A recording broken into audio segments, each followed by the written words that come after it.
Spring में या fall में इस तरह के अटैक्स ज़्यादा आते हैं एस्थमा के।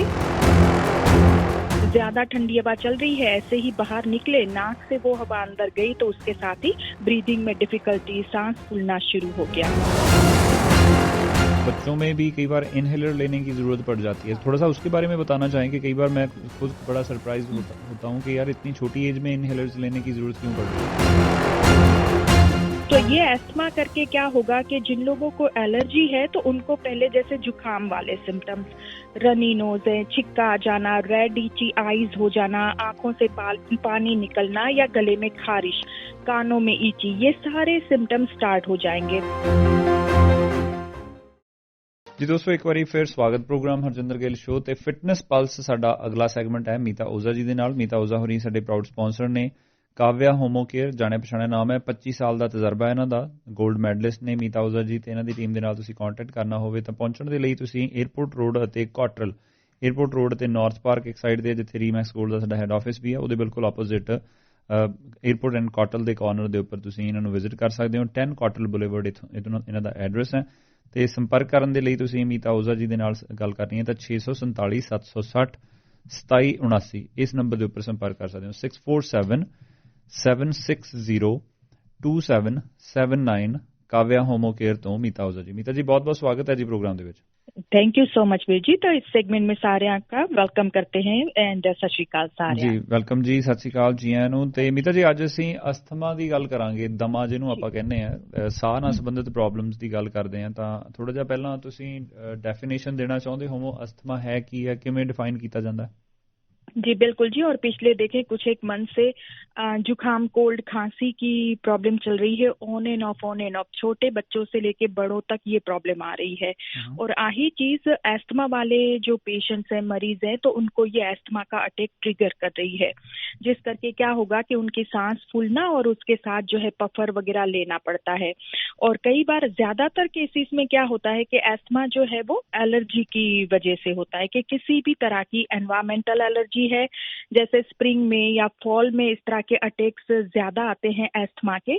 लेकिन जिन लोगों को पेरिनियल एलर्जी, जैसे कि डस्ट एलर्जी हो गई, वेदर करके है कोई एलर्जी, ठंडी हवा लगी तो उसके साथ ही एस्थमा का अटैक हो गया, ज्यादा ठंडी हवा चल रही है, ऐसे ही बाहर निकले, नाक से वो हवा अंदर गई तो उसके साथ ही ब्रीदिंग में डिफिकल्टी, सांस फूलना शुरू हो गया। तो ये जो एस्थमा है वो दो तरह का, एक तो जो है एलर्जी करके, तो दूसरा जब अंदर रेशा बढ़ जाती है, म्यूकस प्रोडक्शन बढ़ जाता है और आपके लंग्स के अंदर जो छोटी छोटी ट्यूब्स है वहां पे ये बढ़ जाता है, वहां पे इन्फ्लेमेशन हो गया, तो उस करके भी जहां से एयर नेरो स्पेस में से निकलती है तो वहां पे इस तरह का एस्थमा का अटैक जो है ये ट्रिगर हो जाता है। या फिर एलर्जी की वजह से है तो एलर्जन के कांटेक्ट में आने से क्या होगा कि आपके एयरवेज और उसके सराउंडिंग जो मसल्स हैं वो सिकुड़ जाते हैं, टाइट हो जाते हैं, एयरवेज इन्फ्लेम्ड हो जाते हैं एंड म्यूकस प्रोडक्शन जो है स्टार्ट हो जाता है। तो ये एस्थमा करके क्या होगा कि जिन लोगों को एलर्जी है तो उनको पहले जैसे जुकाम वाले सिम्टम्स, रनी नोज है, छिक्का आ जाना, रेड इची आईज हो जाना, आंखों से पानी निकलना या गले में खारिश, कानों में इची, ये सारे सिम्टम्स स्टार्ट हो जाएंगे। तो उसके बाद खांसी शुरू होती है और इनिशियली जो है ये ड्राई कॉफ होता है, लेकिन उसके बाद में बलगम निकलना, फ्लेम आनी शुरू हो जाती है एंड फिर थिक सी म्यूकस निकलना शुरू हो जाता है। और इसके साथ जिसको छाती बजना कहते हैं, कि वीजिंग वाली जो आवाज है साए साए वाली, वो आनी शुरू हो जाती है। ब्रेथलेसनेस, थोड़ा सा भी तुरने फिरने के साथ या पौड़ियां चढ़ते हैं तो आपकी सांस जो है वो फूल जाती है, छाती जैसे जकड़ सी गई, एकदम से टाइटनेस वहां पे फील होना। सो ये सारे सिम्टम्स जो है ट्रिगर हो जाते हैं। सो एलर्जी करके आपको एस्थमा हो रहा है या इन्फ्लेमेशन करके है, चाहे कोई भी कारण से एस्थमा है, या आजकल बच्चों में भी आप देखें कि जुकाम, खांसी रिपीटेड चल रहे हैं, साइनस की प्रॉब्लम हो गई, एक जुकाम सही हुआ नहीं हुआ, वापस स्कूल गए तो उसके साथ वापस वो बीमार हो गए।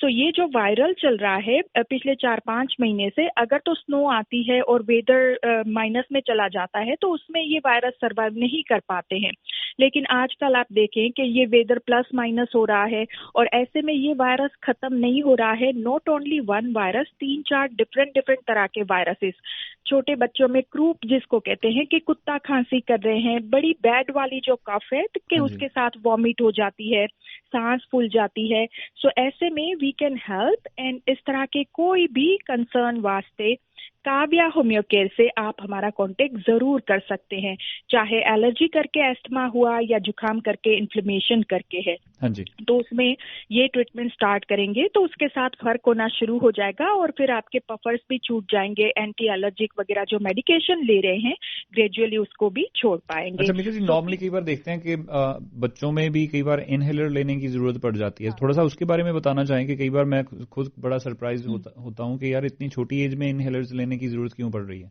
हाँ जी बिल्कुल, तो यहाँ पे क्या है कि छोटे बच्चों में जो उनके एयरवेज होते हैं ऑब्वियसली छोटे होंगे as compared to elderly people. तो ऐसे में क्या होगा कि जो भी इन्फेक्शन है राइट वे उनके नोज थ्रू उनके गले में जाएगी एंड फिर वो चेस्ट में चली जाती है। और बच्चों में खास करके जिनका इम्यून सिस्टम अभी डेवलप हो रहा होता है, और आप देखेंगे कि खास करके अभी अभी स्कूल जाना शुरू किया या डे केयर जाना शुरू किया है, उन बच्चों में इस तरह के बार बार बीमार होना, रिपीटेड इन्फेक्शन और फिर नेजल कंजेशन से शुरुआत होके पीछे जो एडेनोइड्स बढ़ जाते हैं, एलर्जीज हैं, तो उसके साथ चेस्ट इन्फेक्शन या फिर उनको एस्थमा की प्रॉब्लम आ गई। तो ऐसे में फिर उनको पहले से ही अगर सही नहीं हो रहे हैं या बार बार हो रहा है, फिर हेल्थ केयर प्रोवाइडर जो है पफर्स पे, इनहेलर पे आपको डाल देते हैं कि नेजल्स पे लगातार 1-2 साल तक लोग यूज करते रहते हैं। तो उसके साथ क्या होगा आगे जाके जो अंदर नेजल मेम्ब्रेन है, म्यूकस मेम्ब्रेन, वो थिन होके फिर नोज ब्लीड होने शुरू हो जाते हैं बच्चों को। एंड एक बार आप एंटीबायोटिक्स दे के उसको सुखा देते हैं, फिर आगे जाके और फ्लेयर अप्स होने की पॉसिबिलिटीज बढ़ जाती है। सो इसकी जड़ तक जाके इसको सही करना है तो feel free to call us. और इसके साथ साथ बच्चों का इम्यून सिस्टम जो है वो स्ट्रॉन्ग बनेगा, इम्यूनिटी बढ़ेगी, जिस करके बार बार बीमार नहीं होंगे। सो बिल्कुल छोटे बच्चों के लिए, बुजुर्गों के लिए, प्रेग्नेंट मदर्स के लिए, न्यूबॉर्न बेबीज के लिए ये जो मेडिसिन है बिल्कुल ही सेफ एंड इफेक्टिव है।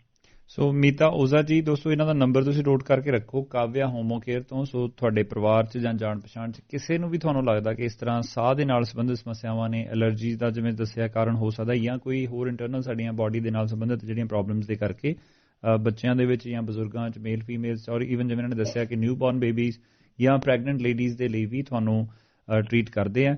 ਮੀਤਾ ਓਜ਼ਾ ਜੀ, ਕਾਵਿਆ ਹੋਮੋ ਕੇਅਰ, ਹੋਮੋਪੈਥ ਨੇ, 25 ਸਾਲ ਦਾ ਇਹਨਾਂ ਦਾ ਐਕਸਪੀਰੀਅੰਸ ਹੈ, ਗੋਲਡ ਮੈਡਲਿਸਟ ਨੇ।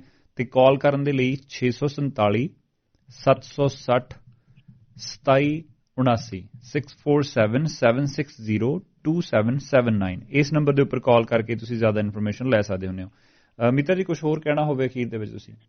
बस यही कि कुछ एक इंश्योरेंस कंपनीज हैं जो होम्योपैथी का कवरेज भी दे रही हैं।